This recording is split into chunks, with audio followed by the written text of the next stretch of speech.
It's the hardcore sound.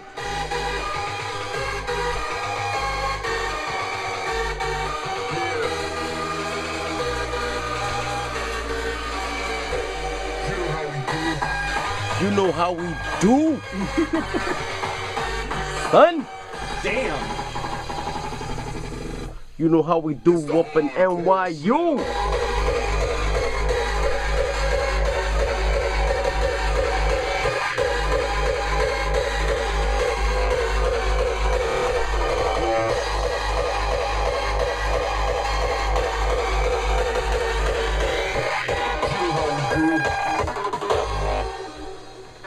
Come at us.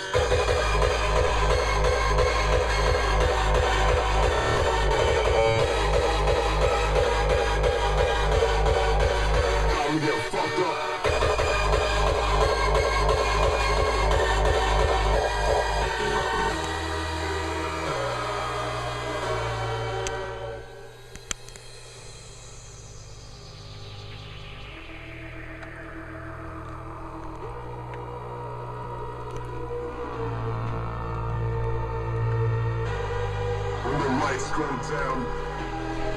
Music hits the ground.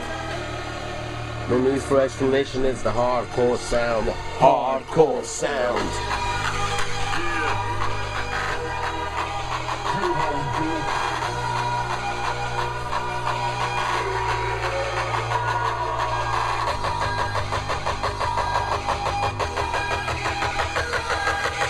What is this? Come at us. It's the hardcore sound.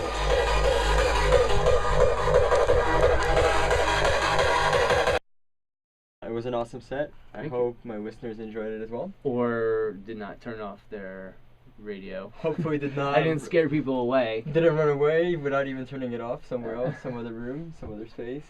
Hardcore is an acquired taste. It definitely is, but I guess that's why we have this here. Yeah. We have to show what there is to grow. You gotta into. broaden your horizons. Exactly, definitely. Deepen, increase the velocity of your horizons. So yeah, actually that brings us to the topic. What do you think of the hardcore scene in New York and how it is in general?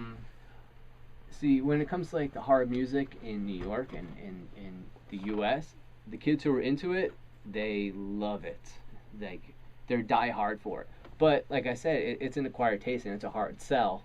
So in New York, they love it, but sometimes it's hard to push. And hardcore and its popularity comes and goes. Hardstyle is really big now, so that's a good in for us who stayed with the hardcore techno. So, I mean, I love it. I love when I play gigs around here. The kids who come out and really like the music, they go wild for it.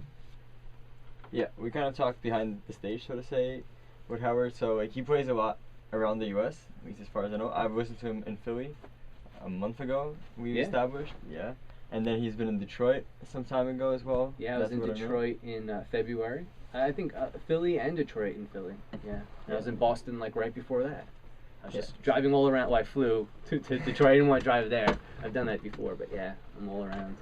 Yeah, so and then also Howard has a label, and most of the people from that label, as far as I've seen on the label's page, are from Europe. So so hardcore is a pretty international scene. Oh, it's Europe is where it's at. The Netherlands and Germany, that's the bread and butter right there. And for me in the U.S. trying to push that sound 10 years later, it's, you know, we do have American artists, including myself and Mario here, and I have another guy, Josh J. Root. He's in Pennsylvania, and I have Cap in Arizona, and so there are people in the U.S. But like you said, my artists, they're in Europe.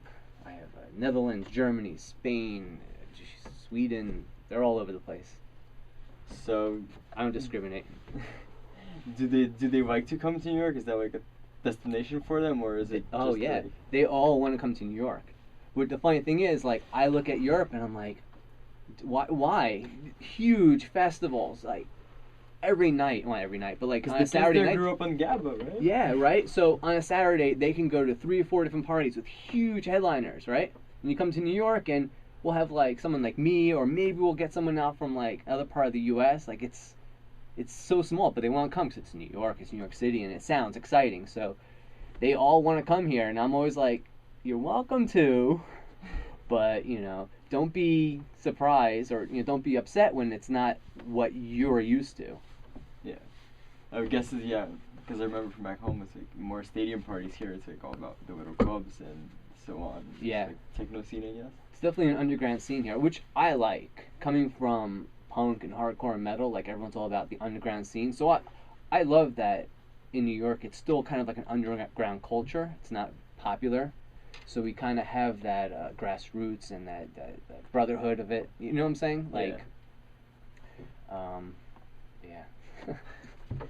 Is that the kind of scene you grew up out of with your hardcore band? Oh yeah. Your metal. Yeah, I grew up listening to punk and hardcore and metal and I mean ska too, because that was just kind of mixed in, especially in the '90s. Ska had its third wave, so I grew up in all that. You know, and that's how I got into the rave scene and the hardcore techno scene and just electronic music. It's underground culture, and I love underground cultures.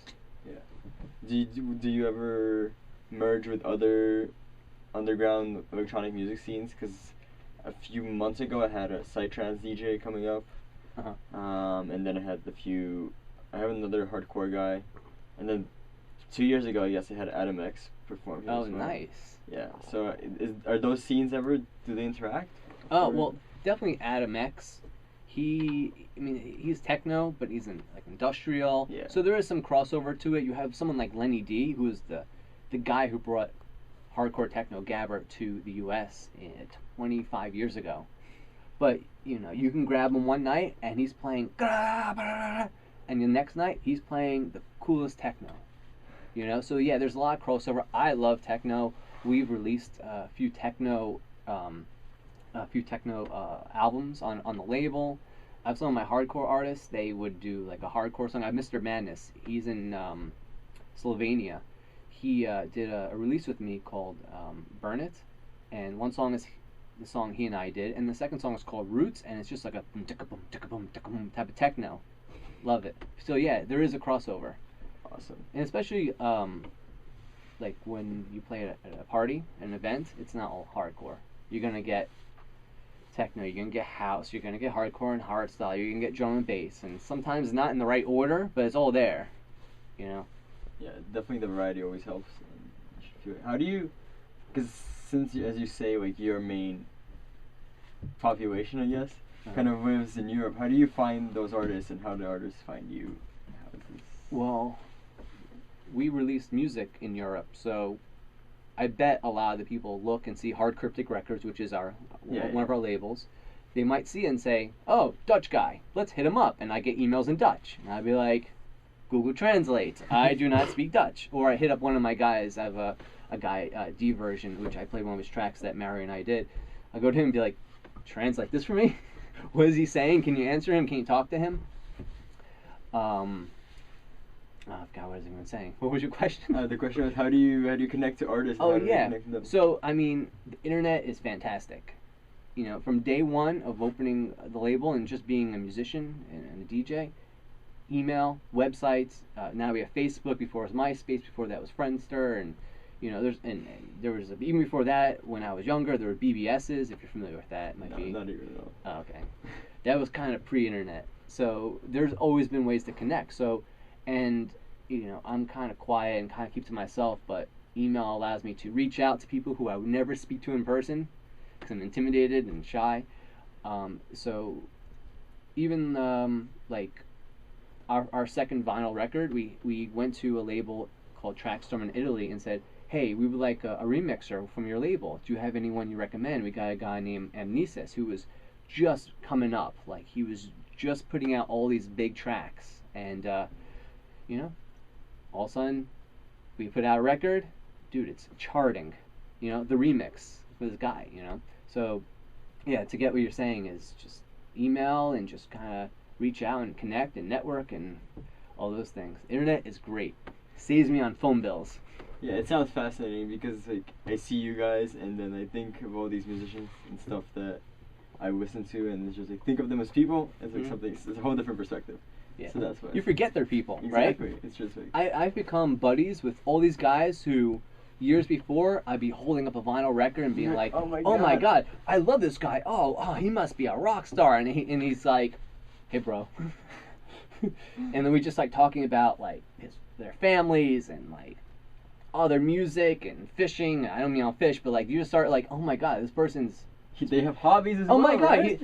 He's just not this like this idea making this mysterious music. He's like, he's just some guy who, I don't know, also likes the things I like, besides music. Oh, interesting. That's awesome. Always blows my. Even today, like I'm like, oh yeah, you're a normal guy. We met Anger Fist. I don't know if you're familiar with him. Yeah, of course. So he's like one of the biggest, if not biggest guy in hardcore techno, and has been for years, right? So he did 2 tours in the U.S. years ago, and I was in charge of being his chauffeur. And, again, Anger Fist. I get nervous. Oh, man, I love this guy. He's like, call me Danny. I'm like, oh my god, you have a real name. And the next thing I know, like, his second tour comes around, and I'd be like, hey, bro. Hey, how's it going? It's going all right. Cool. We also had, we had a hurricane a few years ago. He hits me up, and I'm like, hey, man, how's it going? Oh, man, I hope you're okay. I'm like, again, you're a real person who cares about me? You remember me? It's really funny. Yeah, that's fascinating. I mean, it's like, it always gives me like a whole different perspective to just even like think, as you said, that there was like real people with things they like and things they do. Yeah. And you in particular as well, because like, yeah, I remember I've seen your guys' show a month ago, and this guy was wearing a mask. As we established, I didn't even. You're wearing a mask? Yeah, I didn't even recognize him right now from the month ago. Yeah. And then you was like, oh my god, this guy on the stage, and I was like, I'm gonna Facebook him and hope that he's gonna like respond, and that was awesome. I was like, he did. That was a Kutski party, right? Yeah. Yeah. It's pretty rad. Yeah, it's cool. I don't know. So I don't know. Is there a West Coast scene for hardcore as well, or? Yeah, Arizona definitely pushes their scene. I don't really keep up with LA so much anymore, but